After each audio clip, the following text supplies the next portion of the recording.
Around the year 121, of Rome's oldest legions disappears from the record.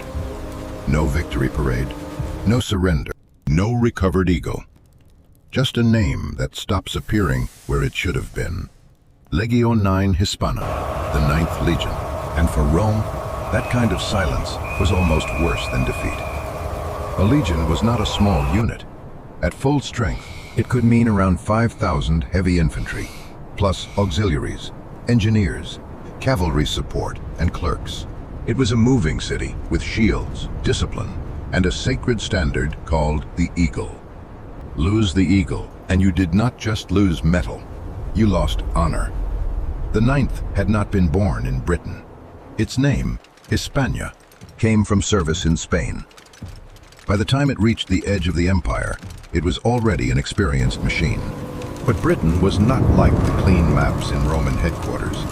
It was wet, wooded, cold, and full of tribes that knew how to fight an empire without fighting like an empire. Rome invaded Britain in AD 43. The south fell first. Roads were built. Forts rose. Cities began to look Roman on the surface. But the island did not become obedient. In AD 60 or 61, Queen Boudica led a massive revolt.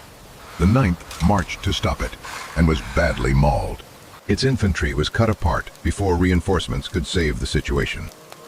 That alone tells you something important. The Ninth had already learned that Britain could swallow a Roman column. Still, the legion survived. It rebuilt. It remained part of the occupation. Later, it was based at Eboracum, the city we now call York, in northern England. York mattered because it guarded the dangerous edge of the province. Beyond it lay the lands Rome could punish, raid, negotiate with, but never fully control. The further north Rome pushed, the thinner certainty became. This is where the mystery begins to tighten. The last clear evidence for the Ninth in Britain comes from the early 2nd century, around AD 108, when inscriptions place it at York. After that, the trail weakens. Then Hadrian becomes emperor. Hadrian was not a reckless conqueror. He was a fixer. He traveled the empire, inspected borders, and preferred lines that could be defended over endless expansion. Around AD 122, he came to Britain and ordered the building of the Great Wall across the north. Hadrian's wall was not just stone. It was an admission. Rome was saying this far and no further. But why did that line suddenly matter so much?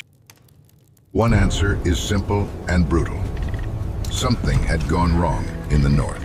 Some historians have imagined the Ninth marching beyond the frontier into hostile country, perhaps against northern tribes, and being destroyed in an ambush or uprising. No grand battlefield, no neat Roman report, just broken detachments, lost standards, and news too ugly to carve into stone. Rome had seen this before. In AD 93, Roman legions were destroyed in the Teutoburg forest. Rome knew a frontier could look quiet until the trees started moving. Britain offered the same nightmare in a different landscape. Fog, hills, marsh, broken roads, supply lines too long, enemies who vanished before a legion could force them into open battle.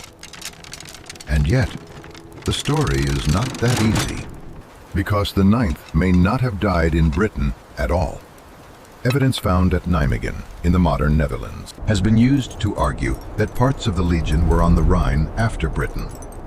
Other theories send the Ninth east, where Rome faced revolts in Judea or wars against Parthia. In those versions, the legion did not vanish beyond the northern wall. It was transferred, weakened, and destroyed somewhere else. That sounds safer, but it creates its own problem. Rome was a bureaucracy of stone. Soldiers left inscriptions. Officers left careers. Units left tile stamps, altars, tombs, paperwork, traces. And for the Ninth, after the early 2nd century, the traces become strangely thin. By the late 2nd century, lists of active Roman legions no longer included. So the question is not only where the ninth died. The question is why the empire stopped remembering it. Maybe it was annihilated in Britain, and Hadrian's wall was part of the response. Maybe it was moved away and destroyed later.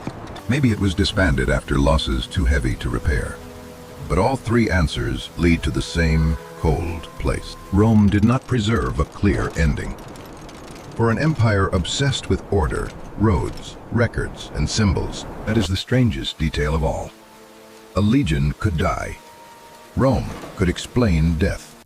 What it could not easily explain was disappearance. So the ninth became a hole in the Roman story. Not because we know too much, but because we know just enough to see where the record breaks. A fortress in York, a name on stone, a northern frontier closing in. Then silence. Somewhere between Britain, the Rhine, and the Eastern Wars. 5,000 men stopped being a legion and became a question. And Rome's lost eagle has still not come home.